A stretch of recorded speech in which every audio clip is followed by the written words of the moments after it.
it chapter by chapter, one bite at a time. So many adventures and mountains we can climb. Take it word for word, line by line, one bite at a time.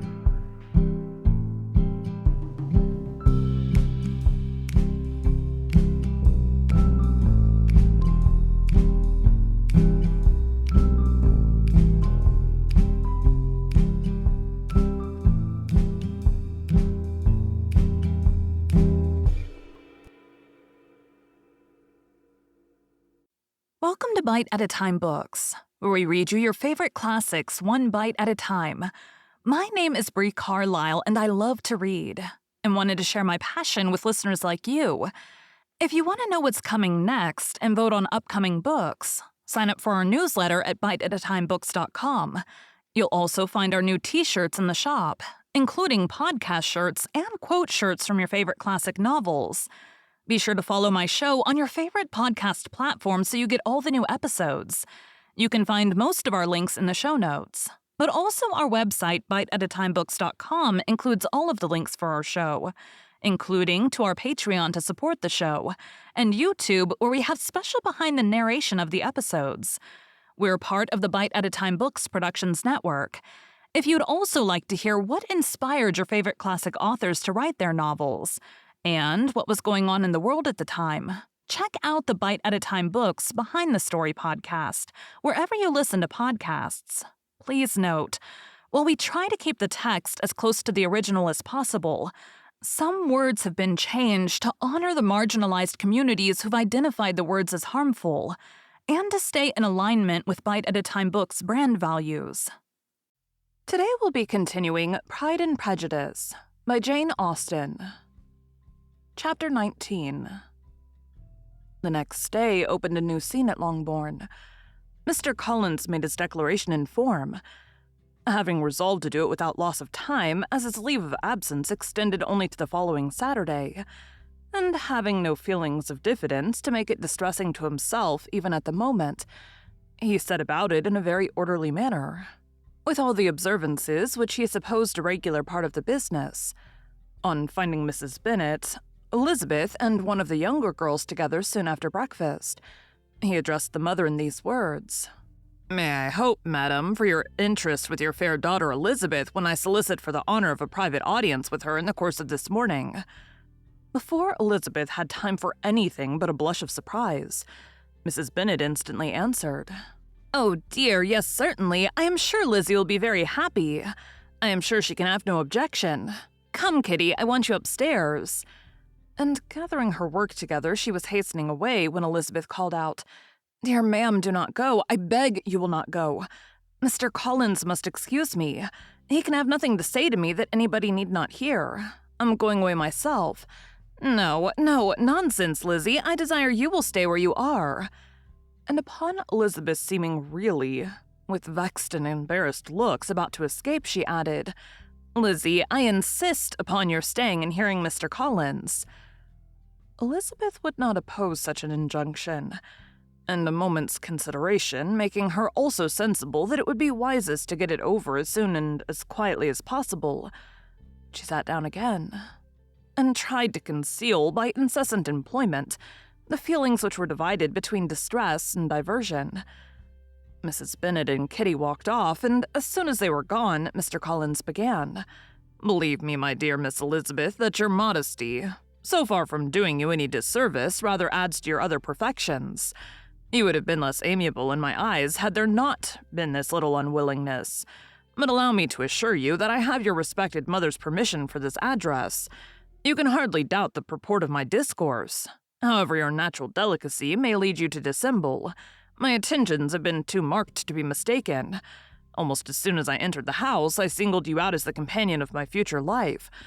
But before I'm run away with by my feelings on this subject, perhaps it will be advisable for me to state my reasons for marrying, and moreover for coming into Hertfordshire with the design of selecting a wife as I certainly did."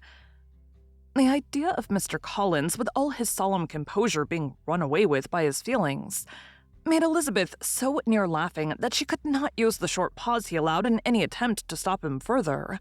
And he continued, "My reasons for marrying are, first, that I think it a right fit for every clergyman in easy circumstances, like myself, to set the example of matrimony in his parish. Secondly, that I am convinced it will add very greatly to my happiness. And thirdly, which perhaps I ought to have mentioned earlier, that it is the particular advice and recommendation of the very noble lady whom I have the honor of calling patroness. Twice has she condescended to give me her opinion, unasked too, on this subject, and it was but the very Saturday night before I left Hunsford, between our pools at quadrille, while Mrs. Jenkinson was arranging Miss de Bourgh's footstool, that she said, 'Mr. Collins, you must marry. A clergyman like you must marry. Choose properly. Choose a gentlewoman for my sake and for your own. Let her be an active, useful sort of person, not brought up high, but able to make a small income go a good way. This is my advice. Find such a woman as soon as you can. Bring her to Hunsford, and I will visit her. Allow me, by the way, to observe, my fair cousin, that I do not reckon the notice and kindness of Lady Catherine de Bourgh as among the least of the advantages in my power to offer. You will find her manners beyond anything I can describe, and your wit and vivacity, I think, must be acceptable to her, especially when tempered with the silence and respect which her rank will inevitably excite. Thus much for my general intention in favor of matrimony. It remains to be told why my views were directed to Longbourn instead of my own neighborhood, where I assure you there are many amiable young women. But the fact is that being, as I am, to inherit this estate after the death of your honored father, who, however, may live many years longer, I cannot satisfy myself without resolving to choose a wife from among his daughters, that the loss to them might be as little as possible when the melancholy event takes place, which, however, as I've already said, may not be for several years. This has been my motive, my fair cousin, and I flatter myself it will not sink me in your esteem, and now nothing remains for me but to assure you in the most animated language of the violence of my affection. To fortune, I am perfectly indifferent, and shall make no demand of that nature on your father, since I am well aware that it could not be complied with, and that £1,000 in the 4%, which will not be yours till after your mother's decease, is all that you may ever be entitled to. On that head, therefore, I shall be uniformly silent, and you may assure yourself that no ungenerous reproach shall ever pass my lips when we are married." It was absolutely necessary to interrupt him now. "You are too hasty, sir," she cried. "You forget that I have made no answer. Let me do it without further loss of time. Accept my thanks for the compliment you are paying me. I am very sensible of the honor of your proposals, but it is impossible for me to do otherwise than decline them." "I am not now to learn," replied Mr. Collins, with a formal wave of the hand, "that it is usual with young ladies to reject the addresses of the man whom they secretly mean to accept when he first applies for their favor, and that sometimes the refusal is repeated a second or even a third time. I am therefore by no means discouraged by what you have just said, and shall hope to lead you to the altar ere long."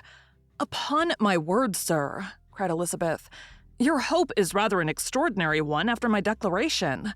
I do assure you that I am not one of those young ladies, if such young ladies there are, who are so daring as to risk their happiness on the chance of being asked a second time. I am perfectly serious in my refusal. You could not make me happy, and I am convinced that I am the last woman in the world who would make you so. Nay, were your friend Lady Catherine to know me, I am persuaded she would find me in every respect ill-qualified for the situation." "Were it certain that Lady Catherine would think so," said Mr. Collins very gravely. "But I cannot imagine that her ladyship would at all disapprove of you, and you may be certain that when I have the honor of seeing her again, I shall speak in the highest terms of your modesty, economy, and other amiable qualifications. Indeed, Mr. Collins, all praise of me will be unnecessary. You must give me leave to judge for myself, and pay me the compliment of believing what I say. I wish you very happy and very rich, and by refusing your hand, do all in my power to prevent your being otherwise. In making me the offer, you must have satisfied the delicacy of your feelings with regard to my family, and may take possession of Longbourn estate whenever it falls, without any self-reproach. This matter may be considered, therefore, as finally settled." And rising as she thus spoke, she would have quitted the room had not Mr. Collins thus addressed her. "When I do myself the honor of speaking to you next on the subject, I shall hope to receive a more favorable answer than you have now given me. Though I am far from accusing you of cruelty at present, because I know it to be the established custom of your sex to reject a man on the first application, and perhaps you have even now said as much to encourage my suit as would be consistent with the true delicacy of the female character. Really, Mr. Collins, cried Elizabeth with some warmth, you puzzle me exceedingly. If what I have hitherto said can appear to you in the form of encouragement, I know not how to express my refusal in such a way as may convince you of its being one. You must give me leave to flatter myself, my dear cousin, that your refusal of my addresses are merely words of course. My reasons for believing it are briefly these. It does not appear to me that my hand is unworthy your acceptance, or that the establishment I can offer would be any other than highly desirable. My situation in life, my connections with the family of de Bourgh, and my relationship to your own are circumstances highly in my favor, and you should take it into further consideration that in spite of your manifold attractions, it is by no means certain that another offer of marriage may ever be made to you. Your portion is unhappily so small that it will in all likelihood undo the effects of your loveliness and amiable qualifications. And as I must therefore conclude that you are not serious in your rejection of me, I shall choose to attribute it to your wish of increasing my love by suspense, according to the usual practice of elegant females. I do assure you, sir, that I have no pretensions whatever to that kind of elegance which consists in tormenting a respectable man. I would rather be paid the compliment of being believed sincere. I thank you again and again for the honor you have done me in your proposals, but to accept them is absolutely impossible. My feelings in every respect forbid it. Can I speak plainer? Do not consider me now as an elegant female intending to plague you, but as a rational creature speaking the truth from her heart. You are uniformly charming, cried he with an air of awkward gallantry, and I am persuaded that when sanctioned by the express authority of both your excellent parents, my proposals will not fail of being acceptable. To such perseverance and wilful self-deception, Elizabeth would make no reply, and immediately and in silence withdrew, determined that if he persisted in considering her repeated refusals as flattering encouragement, to apply to her father, whose negative might be uttered in such a manner as must be decisive, and whose behavior at least could not be mistaken for the affection and coquetry of an elegant female. Thank you for joining Bite at a Time Books today, while we read a bite of one of your favorite classics. Again, my name is Bree Carlile, and I hope you come back tomorrow for the next bite of Pride and Prejudice. Don't forget to sign up for our newsletter at biteatatimebooks.com and check out the shop. You can check out the show notes or our website, biteatatimebooks.com, for the rest of the links for our show. We'd love to hear from you on social media as well.